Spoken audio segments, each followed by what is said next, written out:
శ్రీ గురుభ్యో నమః, శ్రీ మాత్రే నమః. Welcome to VMK astro numerology channel.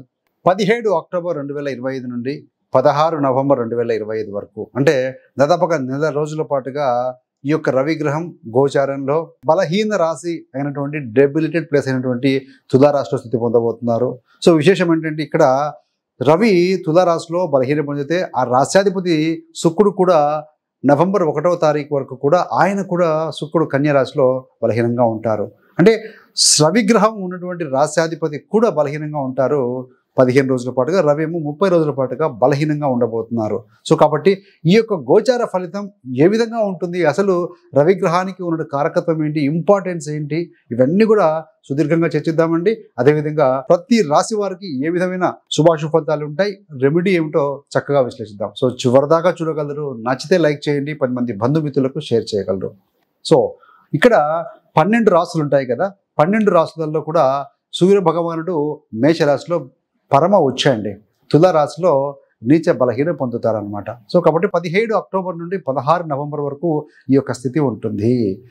మరి అలాంటప్పుడు ఎలా ఉండబోతుందో చూద్దాం. అసలు సూర్యుడు అంటే ఏమిటి అంటే, ఆధ్యాత్మికంగా సూర్యుడు మన జీవితానికి అతి ముఖ్యమైన గ్రహం అండి. అది మన యొక్క ఆత్మ. అంటే రవి ఆత్మకు కారకుడు, ఆత్మ విశ్వాసానికి కారకుడు, అంటే సెల్ఫ్ కాన్ఫిడెన్స్కి కారకుడు ఈ యొక్క రవి.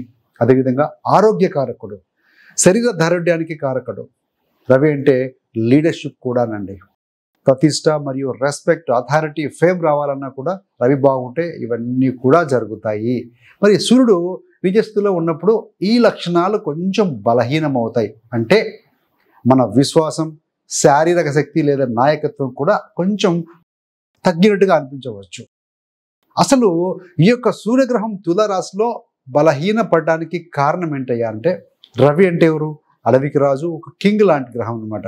తులారాశి అనేది న్యాయము, సమానత్వం, సహకారం ఇలాంటి రాశి. మనం చూస్తే అక్కడ బ్యాలెన్స్డ్గా ఉంటుంది. అక్కడ ఆ రాశిని శుక్రుడు పరిపాలిస్తుంటాడు. కళ్ళకు కారకుడు, సౌందర్యానికి కారకుడు, అదేవిధంగా కమ్యూనికేషన్స్కి, కంఫర్ట్స్కి, సుఖానికి కారకుడు, భోగానికి కారకుడు. ఈ యొక్క తులారాశి అనేది సహజ బచక్రంలో 7వ రాశి. మేషం నుండి చూస్తే 7వ స్థానంటే ఎంతసేపు ఎదుటి వారి గురించి చూడటం, ఎదుటి వారి గురించి ఆలోచించే గ్రహం అనమాట. ఇక్కడ రవి సో మోనోపోలీ, ఒక కింగ్ అనమాట. కాబట్టి ఏంటంటే, అలాంటి ఉన్నప్పుడు ఎలాంటి ఫలితం ఇస్తాడు అంటే, రాజు అన్నీ కూడా తన చుట్టూ తిరగాలని కోరుకుంటాడండి. కానీ తులారాశిలో ఇతరుల మీద దృష్టి పెట్టాల్సి వస్తుంది. కాబట్టి సూర్యుడి యొక్క అహం కొంచెం తగ్గిపోతుంది. అందుకే సూర్యుడికి ఈ యొక్క తులారాశి అనేది నీచ స్థానం అని చెప్పవచ్చు. మరి పరిష్కారం ఏంటయ్యా అంటే, రవి శుక్రుడింట ఉన్నాడు. శుక్రుడి శక్తిని కూడా ఉపయోగించడం ఈ సమయంలో మనము చాలా ముఖ్యమండి.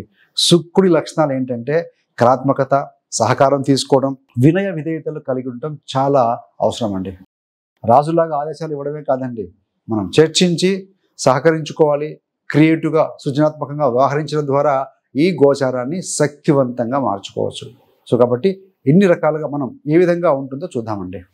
సో ఉదాహరణకి, కొంతమందికి సంగీతం ఉండొచ్చు, నాట్యం ఉండొచ్చు, రచన ఉండొచ్చు, లేదా ఇతర కళల ద్వారా కూడా వారి భావాలను వ్యక్తపరిచి ఇగో తగ్గించుకోగలిగితే మంచి ఫలితాలు ఇస్తుంది అని చెప్పవచ్చు.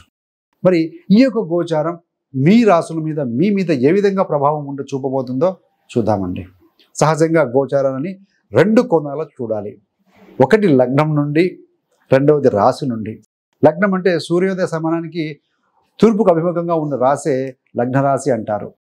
మరి మన వ్యక్తిగత జీవితంలో జరిగేటువంటి సంఘటనలు ఏవైతే ఉంటాయో అవన్నీ కూడా బాహ్యంగా జరిగే సంఘటనలన్నీ లగ్న ఆధారితంగా జరుగుతూ ఉంటాయండి.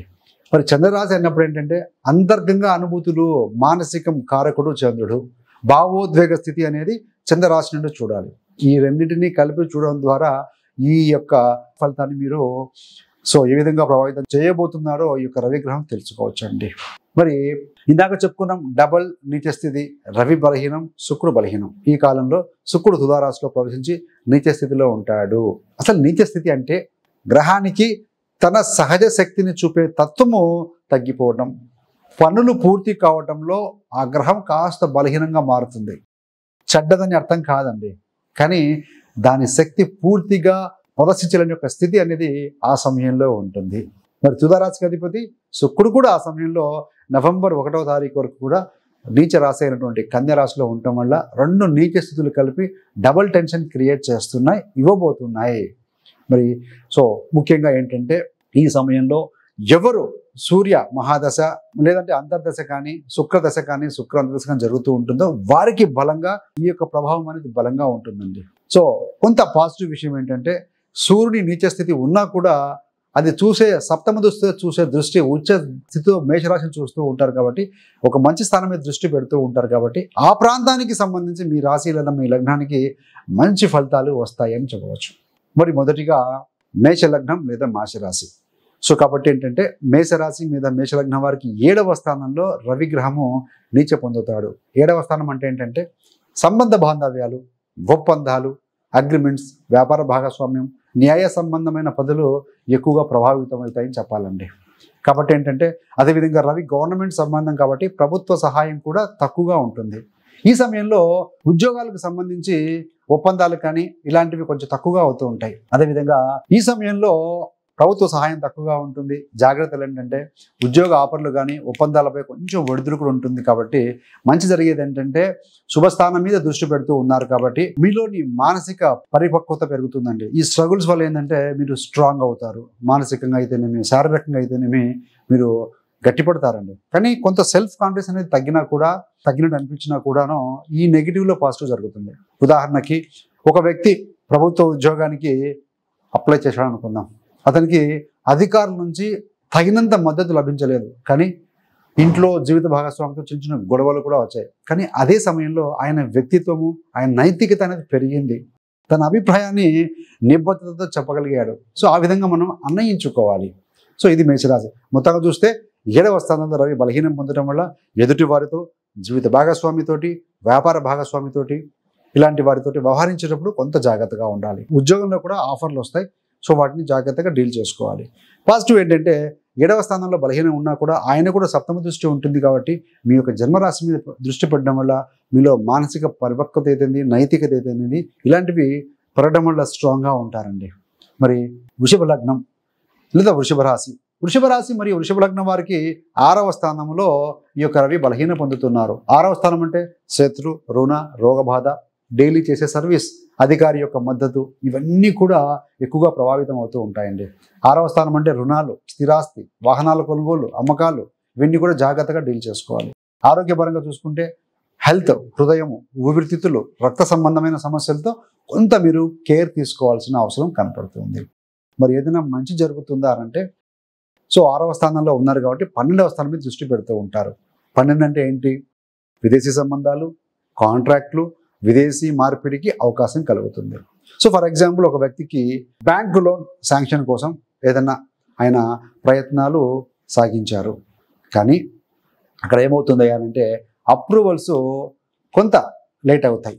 ఆయన లేదా ఆమెకు కొంత హెల్త్ పరంగా పల్సో, బీపీలో ఇలాంటి పరీక్షలు చేయించుకొని ఒక డాక్టర్ గారు సలహాలు ఇచ్చారనుకుందాం, ఎందుకంటే రోగస్థానం కూడా కాబట్టి. కానీ విదేశీ ప్రాజెక్టులో ఏమవుతుందంటే మంచి కాంట్రాక్ట్ వచ్చింది, అంటే నెగిటివ్గా ఉంది, పాజిటివ్గా ఉంది. సో ఆ రకంగా మనము అన్వయించుకోవాల్సిన అవసరం ఎంతైనా ఉందండి. మరి మిథున రాశి మరియు మిథున లగ్నం వారికి ఏంటంటే 5వ స్థానంలో ఈ యొక్క రవి నీచ పొందుతున్నారు. 5 అంటే ప్రేమ, పిల్లలు, విద్య, సృజనాత్మకత ఇవన్నీ ఉంటాయి. సో కమ్యూనికేషన్ లోపం వల్ల చిన్న చిన్న అపార్థాలు తారుదీసే అవకాశం ఉంది.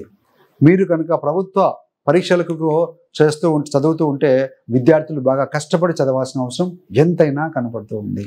5వ స్థానం అంటే ప్రేమ కూడా కదా, కాబట్టి ఏంటంటే ప్రేమ సంబంధాల్లో కొంత ఒత్తిడి ఉంటుందండి. మీ యొక్క ఆలోచనలు వ్యక్తపరచడంలో చిన్న చిన్న ఆటంకాలు, అబ్స్టకిల్స్ అనేవి జరగచ్చు.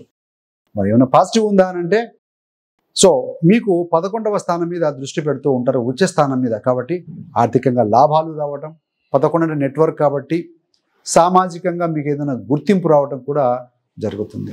ఒక ఉదాహరణ తీసుకుంటే ముఖ్యంగా ఒక వ్యక్తి పిల్లలతో కమ్యూనికేషన్లో అపార్థాలు వచ్చాయి, ప్రేమలో అదేవిధంగా వారితో ప్రేమించిన వారితోటి సో అండర్స్టాండింగ్స్ వల్ల ఆశించినంత లవ్ అండ్ అఫెక్షన్ ఎదుటి వాళ్ళ నుంచి రావట్లేదు.